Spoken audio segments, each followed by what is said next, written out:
Welcome to the Ford Innovate 191 sales event, driving better SUV value for you. Take the new Ford EcoSport, featuring Ford Sync navigation with touchscreen, Ford Pass with Wi-Fi connectivity, rear-view camera, parking sensors and cruise control. And right now, you can order a 191 Ford EcoSport with an amazing 7-year warranty, 7-year roadside assistance and 2 years free servicing, all from just €23,495. Ford Innovate, driving better value for you. See it for yourself at your local participating Ford dealer. Offer ends November 19th. Ford, go further.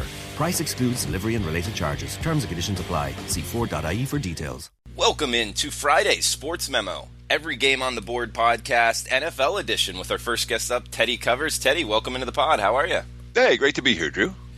Great to have you, man. Excited to get your opinion on the top half of the NFL card. And guys, this is Teddy Covers here. He's been killing it with the NFL. We got 68% year-to-date. Sides, even better, 76%. That's 19-6 on the year. NFL over the last 3 years, 3+ years, my favorite stat here, 160 and 114 for 58%. That's over 3 years. Teddy, killing it in the NFL. Congrats to you.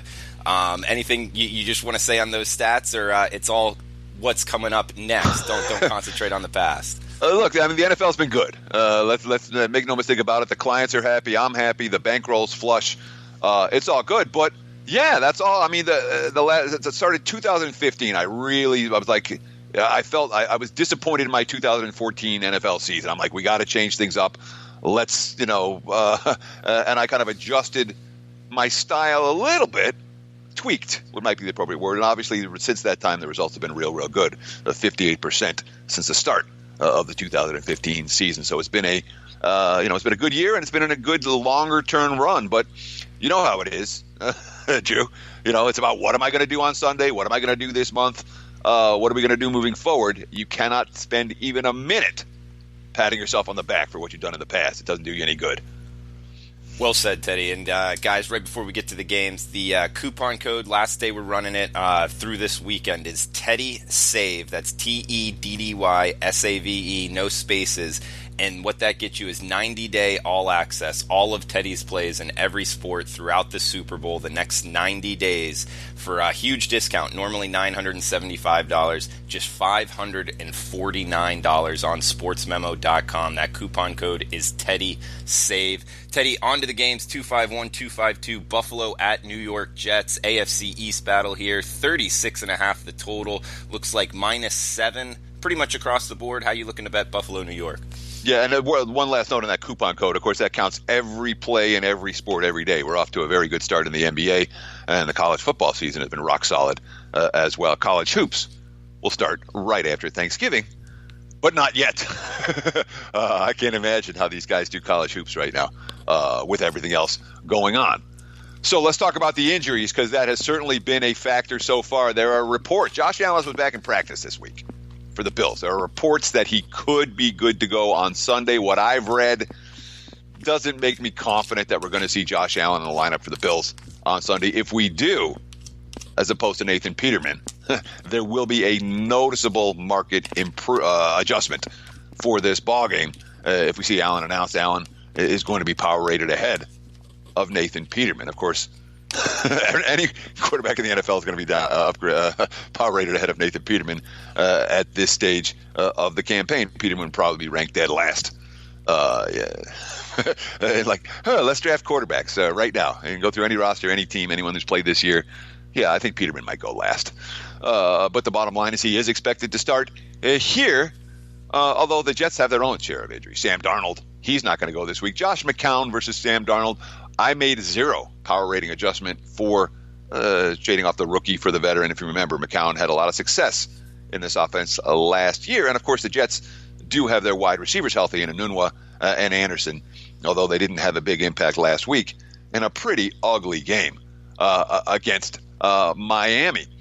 The Spencer Long injury. I mean, the Jets had, I think, about more than half a dozen bad snaps last week, and Todd Bowles criticized for leaving Spencer Long with a finger injury in the game when he couldn't deliver the shotgun snaps properly.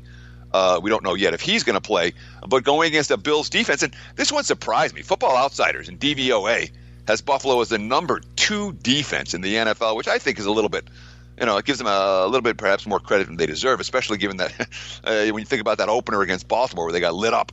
Since that time, that Bills defense statistically has been solid, given all the bad situations that their offenses put them in.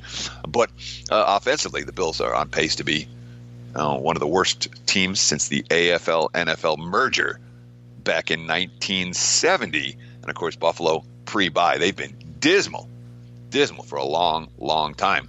The week before, they got a break. So, obviously a leap of faith here with the Jets.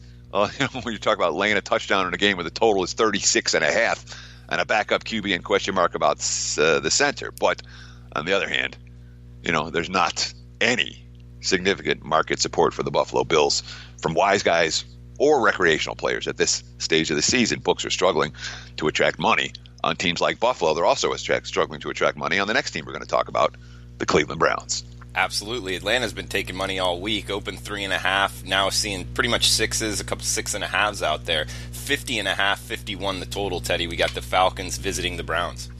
Yeah, and we've seen now from this Browns squad, when they've been trying, they started out the tight game against Pittsburgh, the tight game against New Orleans. Since that time, when trying to step up in class, they played the Chargers and lost by 24 at home.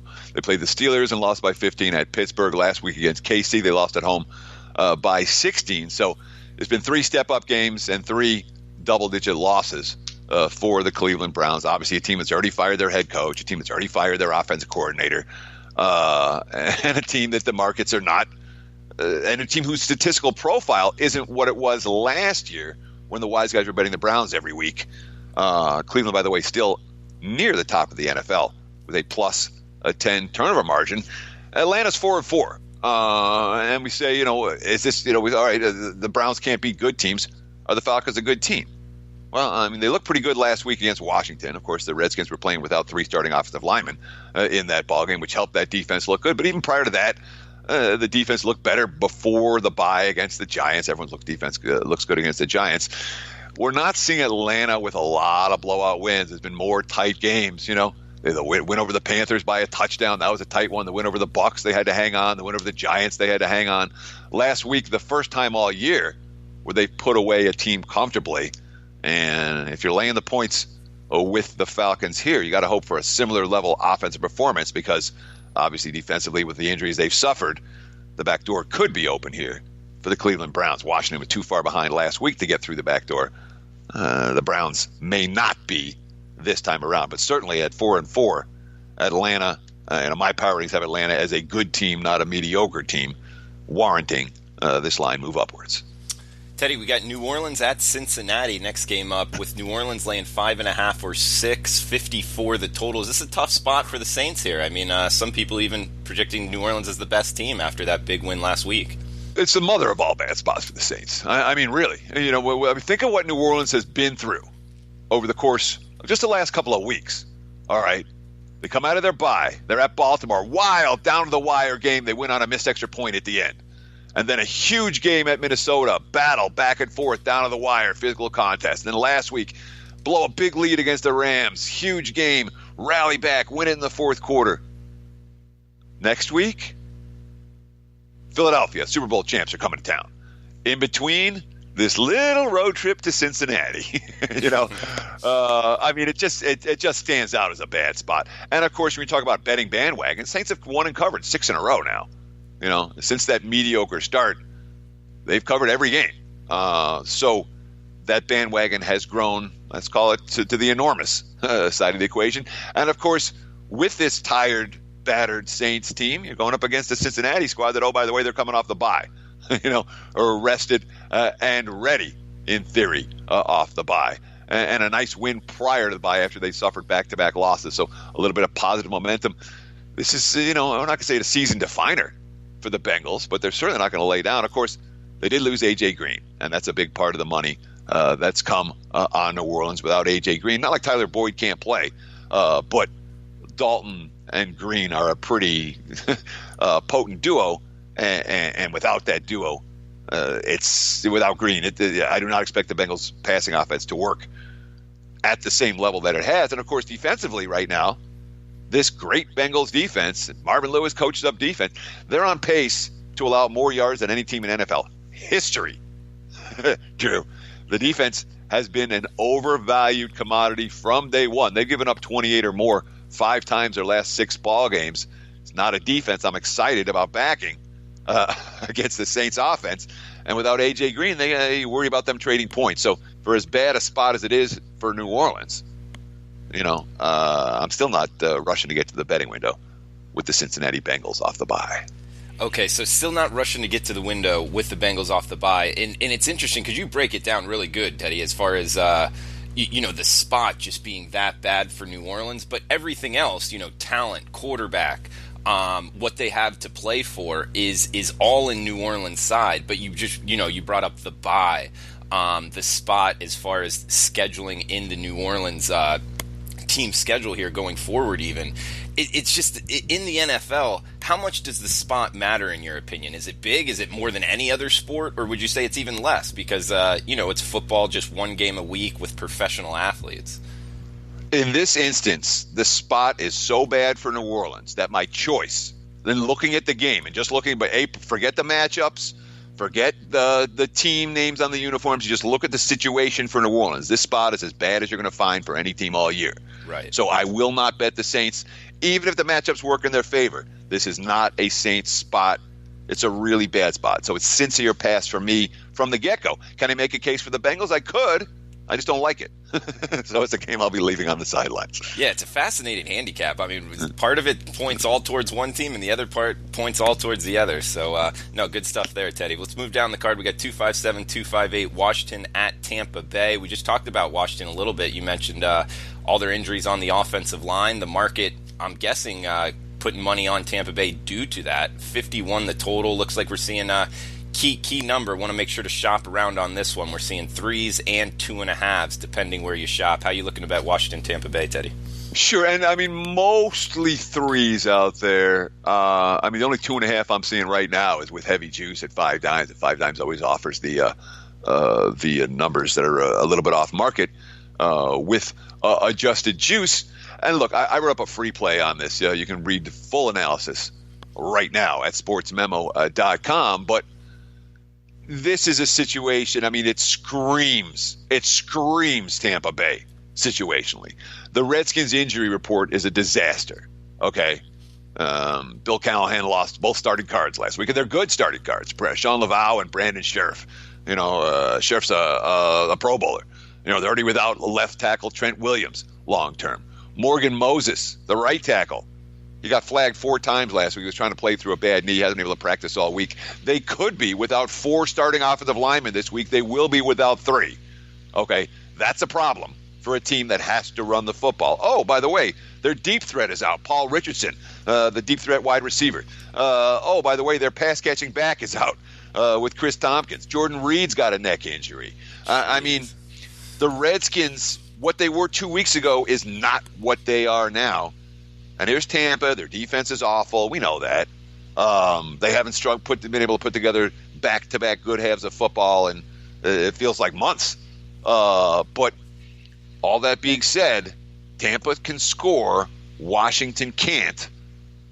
3 points is not unreasonable to lay in this space. I do like the Buccaneers minus a spot. Again, get the full analysis over at sportsmemo.com where you can read my entire write-up. Good stuff, Teddy. And guys, we got a couple more games here with Teddy. Then we're bringing Rob Vino in. And remember the coupon code TEDDYSAVE. Huge discount here, down to $549 for his 90-day all-access pass on sportsmemo.com. Includes all the sports, all the plays that get you throughout the Super Bowl. And that will include his Super Bowl props package as well. We got 259, 260 here, Teddy. New England at Tennessee. Looks like the Pats laying 6.5 or 7. Another game here where you want to make sure to shop around. Get the best number on your side. Mostly 6.5, seeing just a 7 or 2. But 47, 46.5 the total here, Teddy. How you looking to bet the Pats and Titans? Sure, and certainly when you're taught, this is a legitimate sharp square divide. Okay, the books that cater to wise guys, to professional bettors. There's not a one of them that has New England -7. They're all 6.5s. And yet, you look at your Bovadas or your Sports Interaction or your stations and coasts here in Vegas, they're all at 7. The books that cater to the recreational players. So this is a sharp square divide game, no mistake about it. But, of course, the Sharps have been betting against New England for the better part of the last 3 years? And the Patriots have been, literally, they were to 28-5 ATS.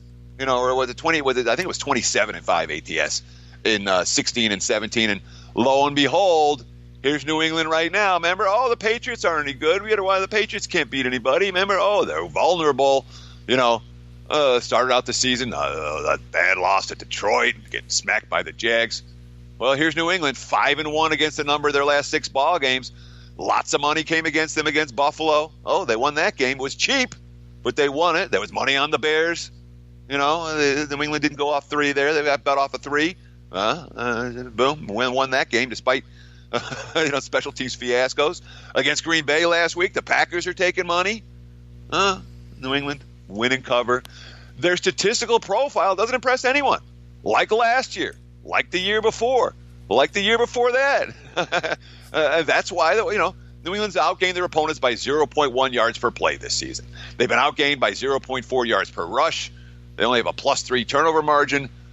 Tom Brady's QB rating isn't off the charts.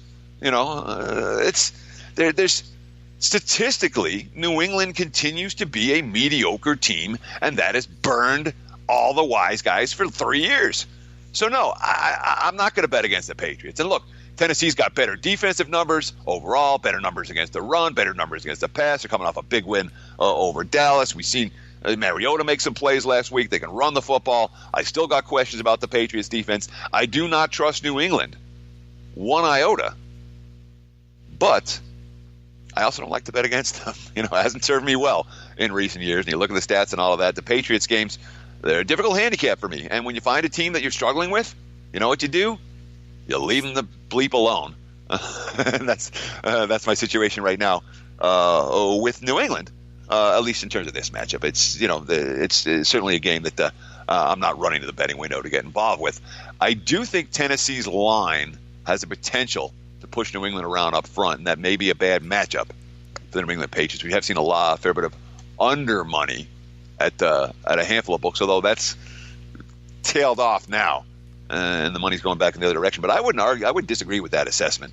I think Tennessee's going to try to shorten the game, keep Brady and company off the field with their running attack, and that certainly has the potential to bode well for underbettors. And Teddy, you think Mariota is fully healthy? Well, coming out of the bye, they were saying that for the first time since the week 1 or week 2, he had no numbness in his hand. He took he had a wrap around his elbow that he had taken off, and he said that he was, he could feel his fingers for the first time in a month, which is usually a good sign for a quarterback. And obviously Mariota played well on Monday night. So from all impressions, he's as healthy as he's been at any point since the start of the season. All right, Teddy, we got a afternoon kickoff here with the Miami Dolphins traveling on the road to take on the Green Bay Packers. 47.5 the total, with Green Bay laying doubles at home, seeing mostly 10s across the marketplace. Yeah, boy, I'm just trying to I got a Dolphin over 6.5 win bet. And they're 5-4 right now, and every win is just, you're like, just get one more, just sneak one out. Miami's not a good team. And the fact they've won 5 games, I don't think they deserve to win maybe 2 of those games. But let's give Adam Gase some credit. He's been designing game plans. The defense came to play last week, forced 4 turnovers. That's been a bad defense all year long. But unfortunately, with the defense stepping up, well, the offense suffered some key injuries. Tannehill's not going again this week. It doesn't look like. It'll be Brock Osweiler, and Brock Osweiler is bad. Okay, Osweiler had 2 open receivers for touchdowns last week. He missed them both. The only offensive touchdown that Miami got was the only touchdown Miami got was on a defensive score. As a result, so you have Osweiler behind center. Key for the offensive line: Laramie Tunsil, Juwan James. It was the left side of that offensive line. They're both questionable. Both guys hurt their knees last week. Both guys were carted off. I don't know if either one's going to be able to play on Sunday, and I don't want Brock Osweiler behind a makeshift offensive line at Lambeau Field. I can tell you that right now. Tunsil and James, 2 guys to pay attention to when you look at the inactive list for Sunday. But at the same time, I don't want Miami. I know that. I'm not excited about taking Green Bay here. Again, you look at the spot. Huge game against the Rams. Then huge game against the Patriots. Next week, huge games against Seattle. And then they go to Minnesota on Thanksgiving. And here's this little game in between at home against Miami. We haven't seen this team dominate at home. They barely beat the Bears in the opener. They tied against the Vikings. They were lucky to get past San Fran in the closing seconds. It's not a team that's playing deep. They've given up 29 in each of the last 4 games. The one shutout against Buffalo. In fact, they give up 29 in every game except for the Bears and the Bills. That's it. So it's not a Packers defense I trust to lay this price. I don't like the spot for Green Bay, and I don't want Miami. So this was one that I did not spend a lot of time digging for details because I wasn't ready to make a case for either one of these two squads. Teddy Save is the coupon code, $549 for his 90-day all-access throughout the Super Bowl. That's Teddy Save at checkout at sportsmemo.com. We got Rob Vino coming up next to finish up the NFL betting card. But, Teddy, any last words for the bettors out there going into the weekend? Yeah, good luck. Good luck. Bet with your head, not over it, blah, blah, blah. November, when there's so much going on in November, and you're trying to preserve bankroll for NBA or college hoops or college football, NFL, NHL, whatever it is that you're betting, just, take a breath and recognize that sometimes your decision making at this time of the year is going to be affected by the fact there's so much going on. I really try to keep my focus on the task at hand right now and not try to get distracted. Oh, look what happened over here. Oh, look what happened over there. That'll kill you in a month like November where you have to focus because there's so much going on. But all of that's my job to focus. You guys out there, it's your job to win. So good luck out there. I hope you have a great weekend. Good luck to you, Teddy. Thanks for the time, and we'll be right back with Robbie Vino.